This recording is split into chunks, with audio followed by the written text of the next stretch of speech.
1. This story happened shortly before our wedding 5 years ago, but I didn't know about it until my mother-in-law brought it up during dinner the other night. When I asked my wife why she didn't tell me, she said it was because we were under a lot of stress at the time, and she didn't want to freak me out even more if she had told me, not to mention there was nothing I could do. The cast is Cosette, the love of my life, my wife, and target of EB's entitlement. Mother-in-law, Cosette's mom, my mother-in-law, a strict, no-nonsense German lady who doesn't take crap from others. The entitled bride, entitled mother of the bride, and manager of the store, doubles as a sales associate and alterations guy, and me, your friendly neighborhood narrator. I wasn't there when this happened because of this whole groom can't see the bride in her dress before the wedding. This is based on what my wife and mother-in-law remember. Now on to the story. A month or so before the wedding, Cosette and her mom were at the bridal shop squeezing in the final alterations of her dress. The dress Cosette had picked out was a ball gown with sprigs of flowery lace on the shoulder and hip, and it came with 3 colors, white, cream, and pale pink, for the fabric, and 4 colors, white, cream, pink, and black, for the lace. The only sample they had for that style came in white with white lace, but my wife chose to go with cream and pale pink.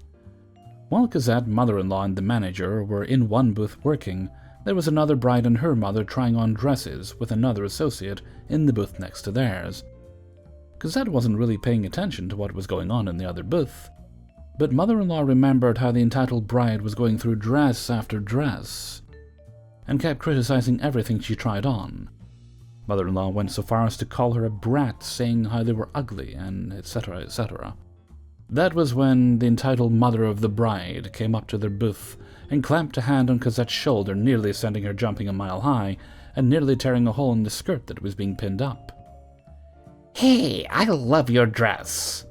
Thanks. I see your daughter is trying on one just like mine. She looks beautiful. At this point, she knows nothing good can happen the moment she sees the entitled mother of the bride's sickly sweet smile and the entitled bride glaring from over her shoulder. "I know, but the thing is, EB really doesn't like the color. It just doesn't flatter her. But she loves this one. Maybe you can let us try it on after you're done with it." Cosette and mother-in-law exchanged worried glances. "I'm sorry, but my daughter already purchased the dress. It's not a sample." "Nonsense, come on. Just let us try it on really quick. It's not like it's a big deal." No, it seriously is a big deal. It's my dress. I bought it months ago, and it's already been tailored to fit me. I don't think it's going to fit your daughter. Note, according to witnesses, the entitled bride was tall and thin, while she is shorter, with an athletic build. There really was no way EB was going to fit. The manager says, through a mouthful of pins, "I'm sorry, but we can't let you try on this dress. It's already been bought by the bride. If you would like, we can order it in the same style with the colors you want." "Mom, I want to try on that dress, now." Entitled mother of the bride reaches out to grab at the skirt, like she thinks ripping it off means she'll get to have it. But mother-in-law, with her lightning-fast reflexes, slaps her hand away with a hard crack. "If you try that again, I will hit harder." Cosette turns to the manager, fuming. "If you let that woman try on my dress, we will take it and finish the alteration somewhere else." In the end, the manager ended up telling EB and the entitled mother that if they didn't stop harassing my wife and mother-in-law, they were going to be kicked out of the store. Same goes for mother-in-law if she hit someone else again. This didn't happen. And EB and her mother left shortly afterwards. When my wife came back to the store a week or so later to pick up the dress, the manager mentioned that they haven't been seen since. And honestly, there's no other way to end this story other than the part where they thankfully didn't try and steal the dress, or they would have had to face my mother-in-law's wrath.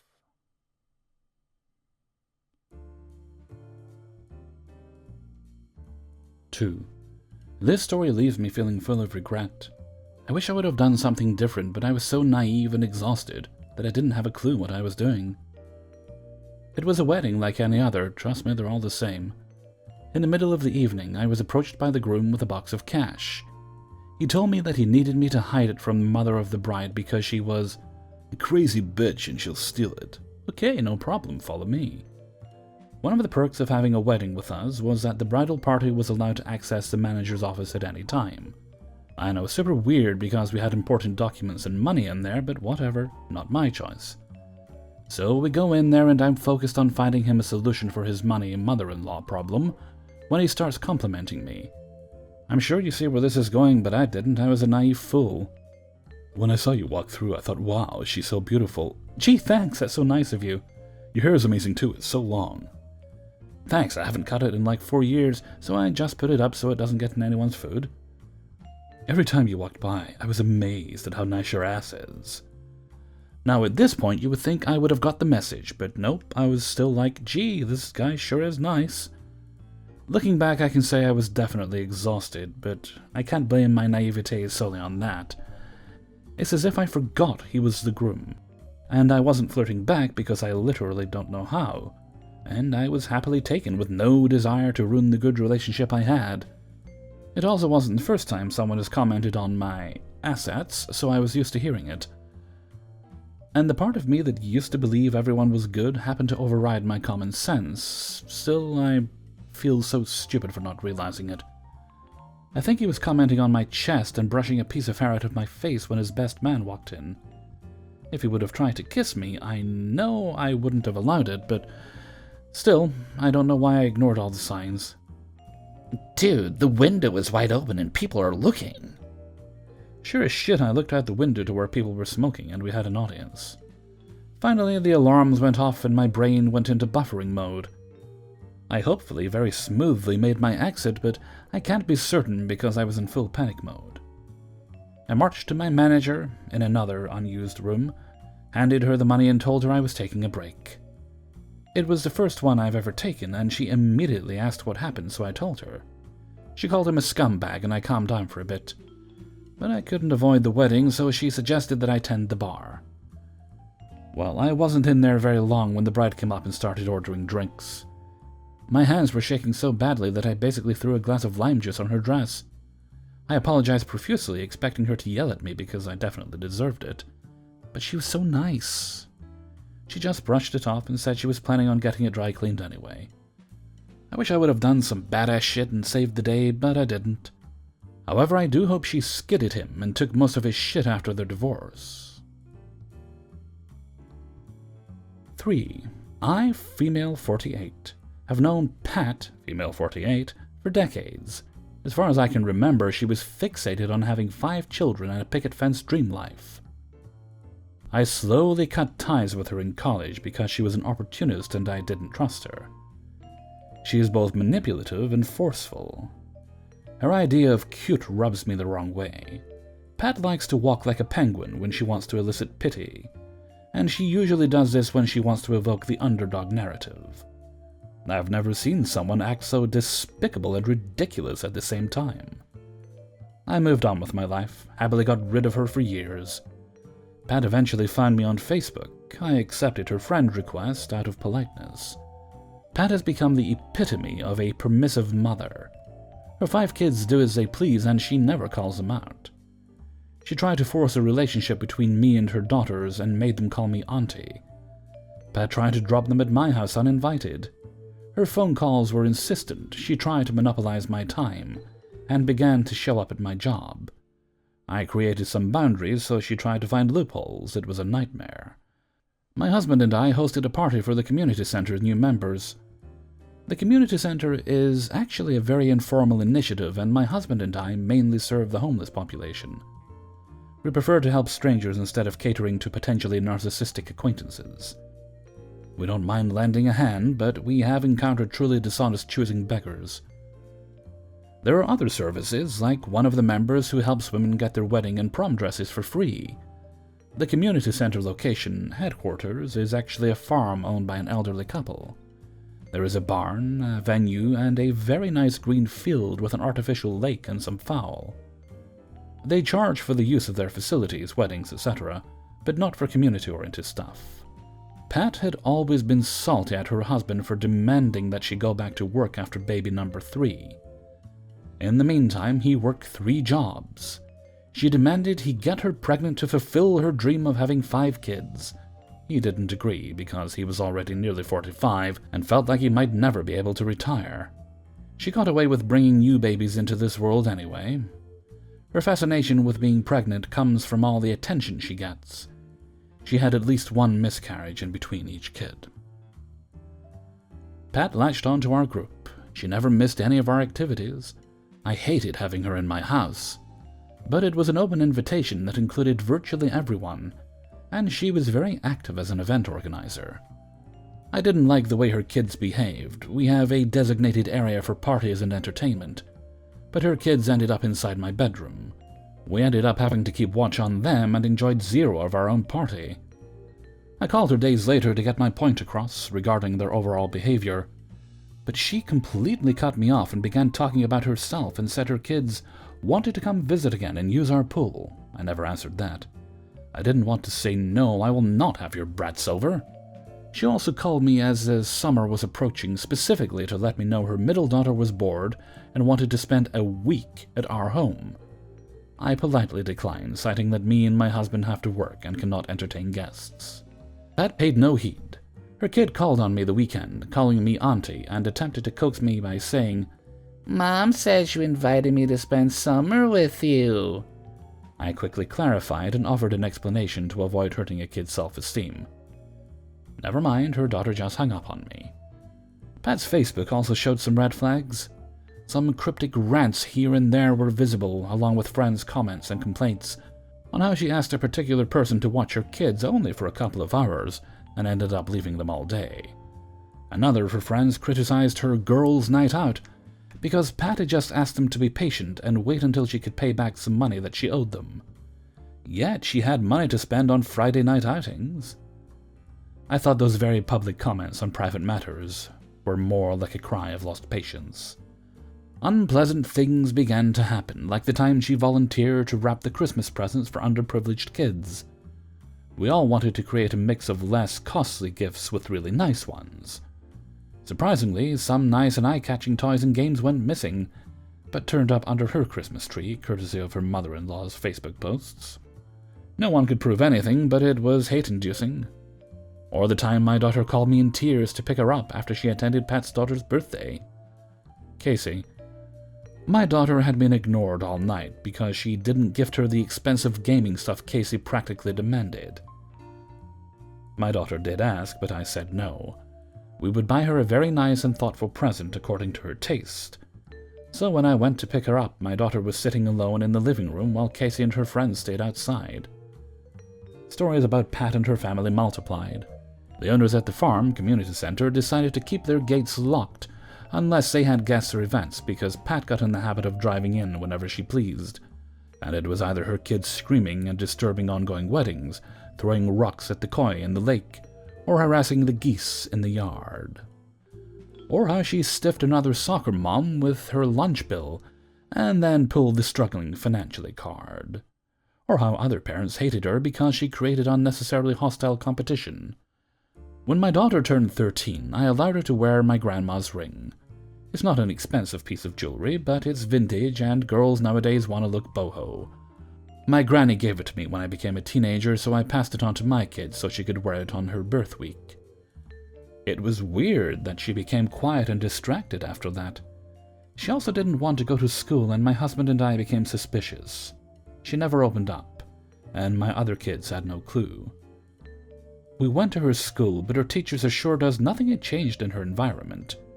My husband and I suspected she was being bullied, but our kid gave us no tools to support her.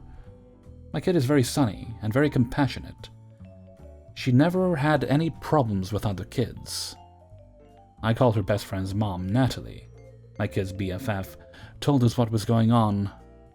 Casey, Pat's eldest, and my daughter had become close. I knew this and wasn't too thrilled. I found the age, Casey was 17, gap not exactly inappropriate, but I'd rather see my daughter spend time with friends in the same age range. Casey is very beautiful and a gifted student. She is also very conceited. To make this story short, she asked my daughter if she could try on the ring and refused to give it back. She later claimed she lost it, but would look for it, so my daughter was distraught. My daughter kept asking for her ring, and as a result, Casey shunned her and spread the word that my kid was trying to steal her ring. Some kids at school took Casey's side. Now, Casey just wore my kid's jewelry to school like nothing happened. If that doesn't qualify as taunting, I don't know what does. My guilt comes from not being able to get my daughter to open up and feel safe telling me the truth. I talked to her and she burst into tears. I was both pained as a mother and furious that some teenage bitch was doing this under our noses. I went straight to Pat's car after school. I asked to talk as Casey was about to go in, so I grabbed Casey's hand and asked to see her jewelry. Casey froze and she tried to make a fist, so I became relentless. Casey yelled, "Mom!" and Pat struggled to get out of the car. I slid the ring off. Casey has tiny hands and wore the ring on her index finger. First, Pat yelled at me. After I confronted her with the engraving on the band, my grandma's maiden name, she argued it was loaned to her daughter by my kid. Then said she bought it. I paid no heed. I did warn them that I knew Casey had become an abusive friend to my daughter. Pat called to tell me off. She said she was trying to raise an assertive young woman, and I had just messed that up by being overbearing. She never apologized for her thief of a child. Pat's husband, Hank, is what can be described as a doormat. Pat wore him down to a knob. He had no choice but to obey her to keep the peace. She was a bully who actively withdrew affection when he didn't follow her wishes, even in public. So she got kids number 4 and 5 after a relentless campaign that included leaving him for 2 months. Her pregnancies were a nuisance because she expected to be treated like the only lady who has ever been pregnant. She strolled around in a wheelchair almost immediately after getting pregnant, and she would get very sick on weekends, so her kids were often sent to friends and family so that she could rest. Pat systematically bullied Hank. She would leave town and take the kids with her. Poor Hank would look distraught, drinking on his porch or just looking really lonely. This is how she got off the hook and was able to leave her job. Hank had virtually no voice, so he struggled to keep the marriage together. Everyone liked him, but hated her equally. Hank loved to talk to other people, but seemed concerned that Pat would be upset. Over time, according to my husband, Hank began to show signs of depression and mental distress. Our friend, Lena, runs the wedding and prom dress initiative. It's not complicated. Dresses are sourced from donations, eBay, trunk shows, etc. Usually beautiful dresses are retained so that more than one bride gets to wear them. In some cases, a bride will pay $50, but most of the time, the dresses are donated to the bride. Pat was involved in this. Lena kept her because they never had any issues and her task was limited to just shipping the dresses out. Pat decided to renew her vows, and her bridezilla Karenzilla attitude became the icing on the cake. For starters, she bullied another couple into giving up their wedding date at the farm because she needed her renewal to match her exact wedding date. They were not impressed with her harassment, so they booked another venue. As a result, the farm owners were pissed because Pat was already costing them money after she had successfully negotiated a cut in their rate. Because she couldn't afford it, but will repay by doing maintenance work around the venue. She never made good on her word. Pat became attached to a particular dress that was already assigned to another bride. Lena made it clear that she would need to pay for her own dress. So Pat played it cool and shipped the wrong gown instead. She was adamant that it was the right dress, despite all the notes on Lena's agenda. The other bride was truly gracious about it. She was obviously disappointed, but never made a scene. What bothered me most is that I picked that dress and bought it for $40 at a garage sale. Not my money, Lena's money. It was a vintage dress, ankle length, white with lots of lace, and a huge bargain. Again, when confronted, Pat did a Casey and used the "this is mine" strategy. We felt so bad for the other bride that we did our best to get her something nice to wear. The other bride was a true fighter. She had pulled out of welfare, earned her high school diploma, and was working to get on her feet by trying to earn a certificate as an acrylic nail technician. So her reward was to have some Karen steal her dress? Pat never admitted to messing up, but just by the fact that she claimed it was her dress, we knew. Lena never allowed her in the warehouse again. Their last phone fight ended with Pat bringing up the other bride's past, like it mattered. And, "This conversation is over. It's my dress and you're mistaken." That was weeks before the other bride's wedding. Pat went all out on her wedding decor. She spent way too much. She hired a caterer for some food, mainly mimosas and appetizers. But the wedding invitation included a request for specific dishes for her Sunday brunch wedding. She either ran out of banquet money or was on a complete moocher mode. I picture the penguin walking upon practically asking everyone to supply her wedding reception grub, and I cringe. There is nothing wrong with potluck weddings. In fact, they can be a nice addition to a very cozy and family-oriented wedding reception. But don't you need to at least be close to your guests in order to ask for such a thing? Even I got an invitation.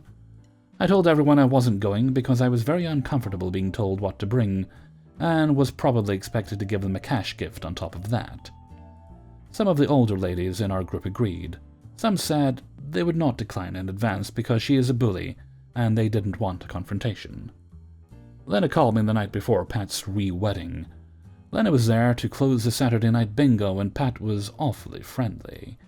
But that's what she does whenever things are going her way. Lena peeked into the garment bag and saw the exact same dress while Pat was caught up supervising the wedding decoration.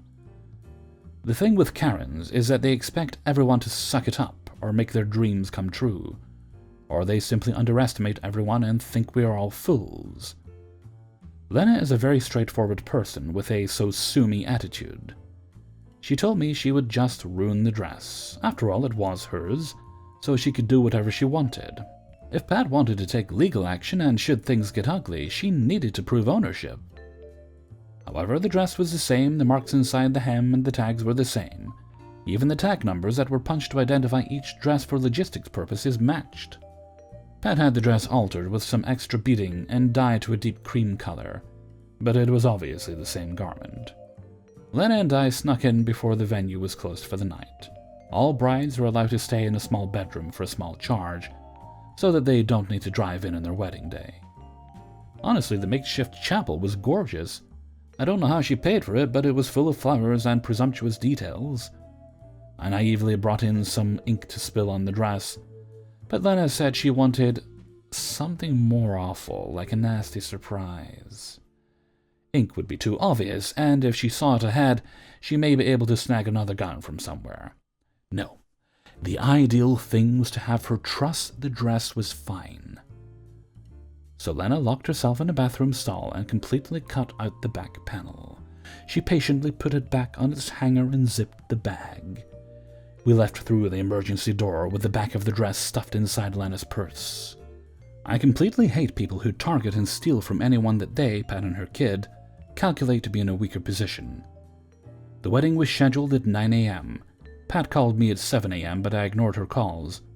I picked up by 8 a.m., both curious and wondering if she suspected anything. Pat was frantic. She was crying that her dress was missing by half. I purposely made her explain, being annoyingly dense and continually interrupting like she does, and stalling the conversation. She asked me if I could lend her my wedding dress. I said, no, sorry. She then asked me if I would help her get a dress. I was satisfied to remind her that the town's bridal shops were closed on Sunday, and the others that would open were almost an hour away. The farm is already almost 1 hour away from our town. If Pat could get a shop to rent a dress, she would need to try the dress on and get it steamed. Even if the dress was ready to wear, it would easily take more than 2 hours round trip. She tried to ask me to go pick a dress. Who would pay for this? Even if a shop were open and brought her a dress, it would add to the cost. Also, these shops open at 10 or 9:30 at the earliest. By the time they got to her, it would be time to wrap up the wedding because she needed to clear the venue by 12 for the next event. She broke down and mumbled some stupid stuff I didn't understand. So Pat hung up on me and called Lena instead. She asked Lena to bring her anything she had available. Lena and I ended up delivering the most outdated, most smelling, oversized dress. Pat's disappointment was a mix between angry and emotional. She also tried to wear her knee-length silk bridal slip as a wedding dress, but it was too obvious and it looked really cheap. She tried to get her daughter to give her her own dress to wear with an open-back zipper, due to fitting issues, but Casey refused, asking if she was supposed to attend the wedding naked. She got a point, plus Casey is petite. The dress needed a petticoat to plump up the skirt, which wasn't available, so it dragged all over the floor, and Pat had to keep pulling it up. Pat walked down the aisle with one hand on her bouquet and another one grabbing her dress. The dress looked limp and weird with the arrangements of pins they didn't show that caused the sleeves and neckline to pucker into messy rims. She spent the ceremony looking uncomfortable and out of place. Very few people attended, but that was not part of any revenge. That's just how people reacted to her entitled attitude. The dress looked awful. The reception portion of the wedding had all this princely decoration, a very nice cake and a bridezilla with a dress from hell. I didn't stay, but I was told she was so disappointed she spent her wedding sulking. There was no dance, no actual speech. She had to change into a shirt and leggings because the dress was too uncomfortable. Everyone talked about how Pat put on her flip-flops and walked around aimlessly until she ordered the ushers to start folding up the chairs within 1 hour of the reception. So she practically kicked everyone out, and the cake was never cut. Pat wasn't the same after this. She was not as loud and avoided everyone. I think she was disappointed that nobody ran to her rescue, not even her family, who came from out of town. Her husband finally cracked under all the pressure and sought some help. He was slaving away and coming home to clean the house while Pat used her kids as an excuse to spend like crazy. Hank also had to do kid homework because Pat never had the time or never had the patience. She also refused to get a part-time job so her kids could attend an after-school and get help with their school stuff. Therapy seemed to help Hank because the last time Pat left with her kids, he didn't seem distraught. He would be riding his bicycle and could be seen more relaxed while mowing his lawn. Hank told my husband that he had contemplated suicide after their third kid. When Pat returned, he maintained the routine but was interested in going out by himself and doing things for himself. We began to see Pat alone all the time. Hank was seen less and less in the same car and eventually moved in with his parents. He filed for divorce on the grounds of emotional cruelty, and I don't think he won. Instead, I'm not sure of this because this is what I was told, there was some sort of a settlement or agreement that she would not get close or interact with him unless it had to do with the kids. I also don't know if Pat even actually suspected who or what happened to her dress. She slowly pulled away from the community center and became less active in social gatherings. Pat also removed me from her Facebook, as well as mostly everyone else from the school and the center. 4. I was friends with a girl who was soon to be a bride. We had been friends for years, and when she got engaged, I was so happy for her. Due to being big in crafts and my love for crafting with epoxy resin, I offered to handcraft her centerpieces for free as a wedding gift. But as she was organizing her wedding, I became aware of just how much of her wedding she wanted everyone else to pay for.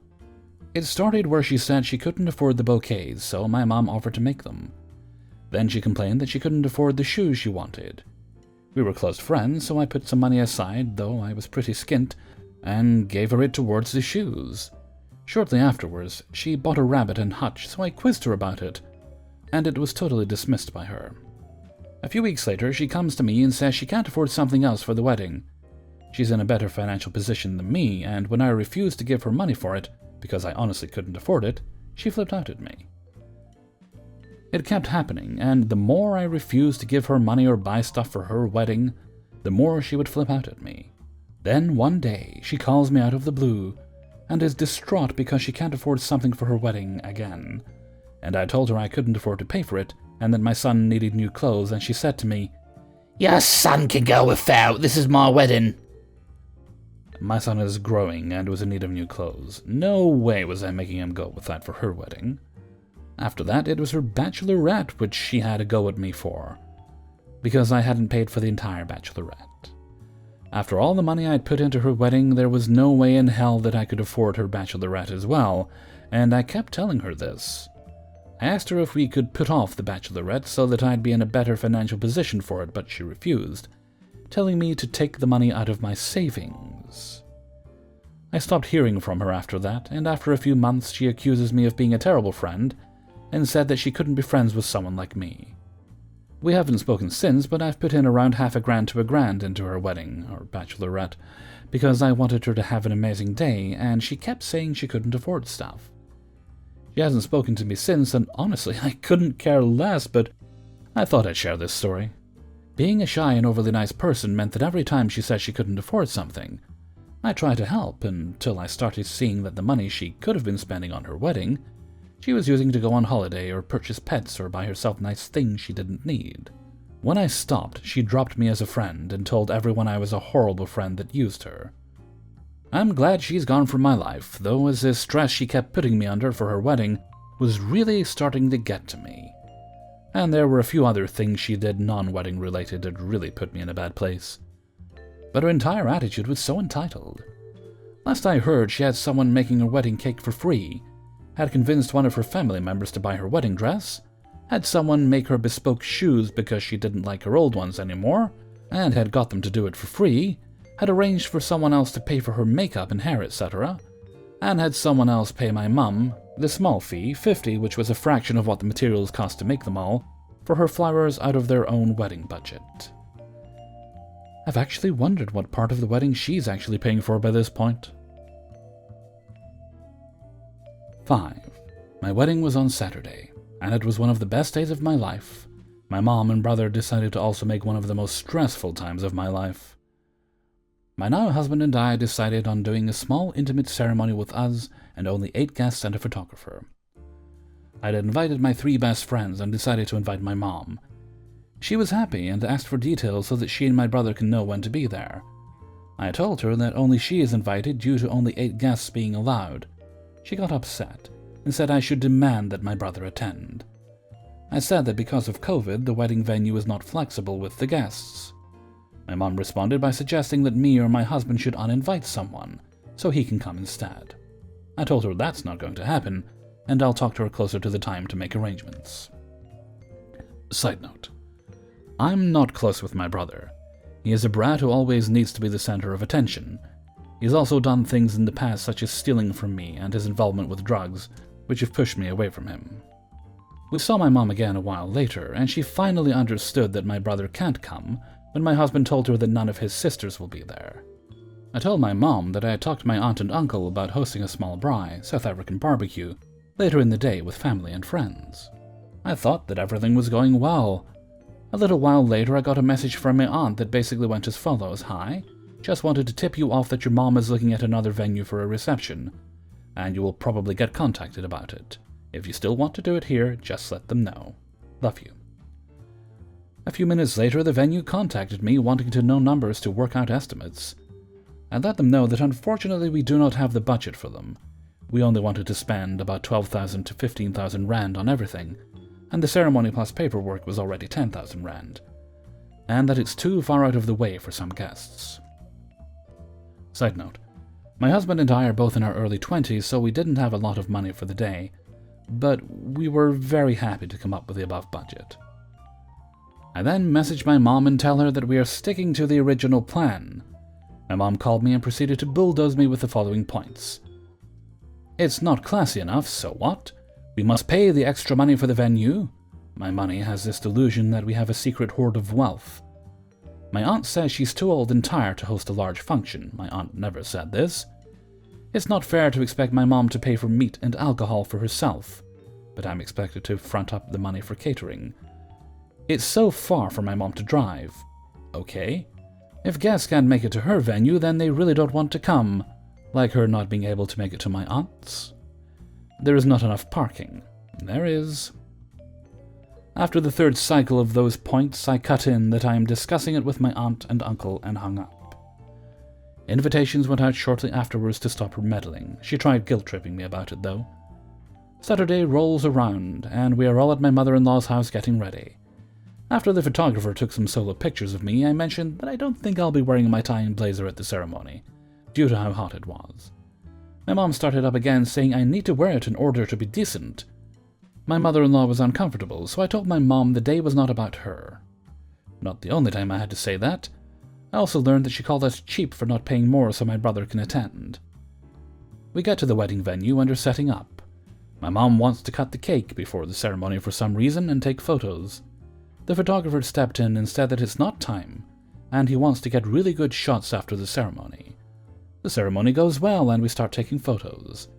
The photographer calls us inside alone to take photos of the cake cutting, so no one could mess with the shot. My mom got upset that she wasn't there for it and got upset that I cut the cake into even slices. I'm a big guy, but I'm not fat. But my mom has always made comments about my body growing up, so I can be a little sensitive. Now imagine how I felt when my mom smacked me in the stomach, probably harder than she meant, but still, and told me to suck it in. I was so thankful that photos were over so we could leave so I could relax a bit. We then headed to my aunt and uncle's to await guests. After a while, most of them were there, including my mom and brother, and everyone was unwinding and chatting and having a drink. For a while, nothing eventful happened, apart from my brother pouring a bowl of chips into his mouth in front of guests. We started grilling around 4 in the afternoon. My new in-laws were only going to arrive after 6, so my husband asked if we could put our meat on then, so that they wouldn't have to eat alone. This was fine with me. My mother and brother's meat was among the first done, so they ate early. A short while later, my brother told my mom he wanted cake. We had a second cake made for the braai. My mom then proceeded to constantly nag me about serving cake every time I walked past her.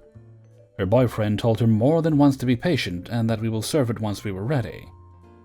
After a while, I was bringing the disposable plates of some of the guests inside, as my mom wanted to wash them. Weird, I know.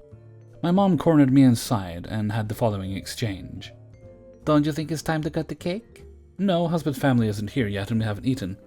Then shouldn't you eat your food now? Our food isn't cooked yet and we will eat once the other guest's food is ready. What if I or your aunt cut the cake? Then you can have some after you eat. It's a wedding cake. The people getting married are supposed to cut it. But some of your guests are tired. Like who? Like your poor mother. Well, you will have to wait, as we aren't ready to do the cutting. It's not your day, after all. My mom was going to continue arguing, but my aunt distracted her so I could have a chance to slip away.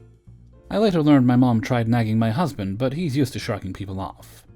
Eventually we did the cake cutting, and my mom grabbed the knife once we put it down and hacked the cut into the tiniest slices imaginable.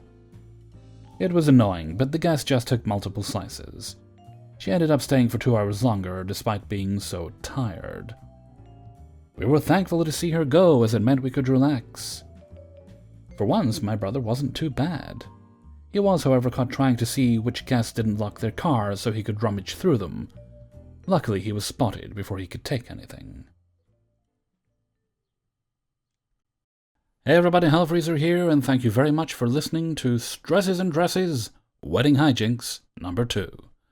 And thank you very much to everybody who allowed me to use and sent in stories for use in this video. Some of you have been very patient because it took me a while to put this one together. We should hopefully have spinning plates next week. Entirely my fault, I left it too late in the week to send messages, so I didn't get responses back in time. Video's half recorded, so, well, save me work next week. Plus, I was actually quite looking forward to getting this one done. Right, when is this? Saturday? Right, well, I'm not sure when this is going up, but I'm planning to do a split stream tonight. This won't matter if you're listening in the future, so split stream basically just means I'm playing 2 games, No Man's Sky, then spoopy games later. When the lights go out, the spoopiness starts. Okay, now I'm gonna run, because I need to also run up the street and buy some groceries. I'm running low on a few things. So until next time, thank you very much for listening, and take very good care of yourselves.